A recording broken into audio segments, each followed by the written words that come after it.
As we've been seeing, the freezing rain has caused ice to form on trees, many of them then falling, sometimes on power lines.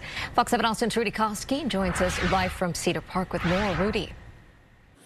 Hi, Amanda. Yeah, the scene here that you're seeing at this location is widespread across Cedar Park up to the Leander, all the way over to Lago Vista. Heavy coating of ice. How heavy? Let me show you. This is an example right here on this tree limb right here. You can see the thick coating of ice, and it's weighting these trees down. Matter of fact, you can see the results of that's happening right across the street here.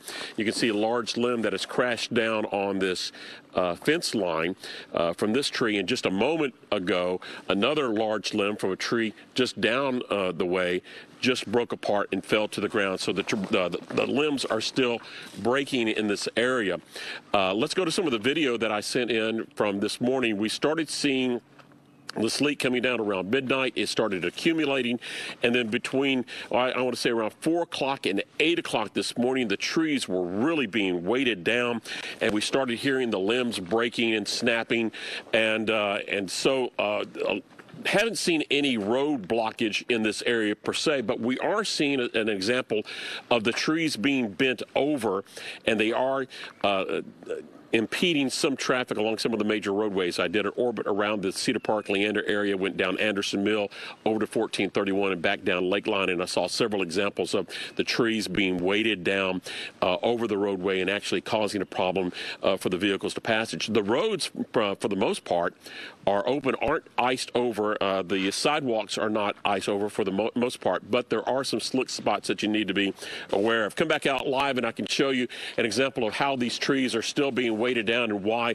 we're still getting examples of why these trees are snapping. I actually had a neighbor that came out with a kayak paddle and was kind of beating the trees and trying to knock some of the ice off to relieve some of the weight down. But it is a large canopy that's now here across a lot of these neighborhoods with these trees that have been just bent over by the weight.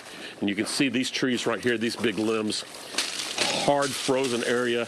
Just trying to get into a house like this house right here, not exactly the easiest type of passage to try to get in. It's just an ice cave. But you also need to be very mindful that these limbs can break at any time. So as you're walking around like I'm doing right now, be mindful where you're at and the danger that can happen. But as of right now, I can tell you that, as I mentioned, Anderson Mill Road, for the most part, is open.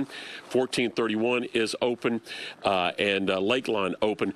But there are some spots where the traffic, the trees are bent over, causing some of the traffic to have to slow down and maneuver around. So if you don't have to go out today, please don't. But we have noticed that a lot more people are starting to venture out and just starting to try to clean up some of the mess. We'll be back a little bit later with more of the damage that's going around this area. As well as the major highways. Got some problems out there. Back to you in the studio. Yeah, that's the next part of the story, the cleanup. Rudy, thank you so much. Be safe out there.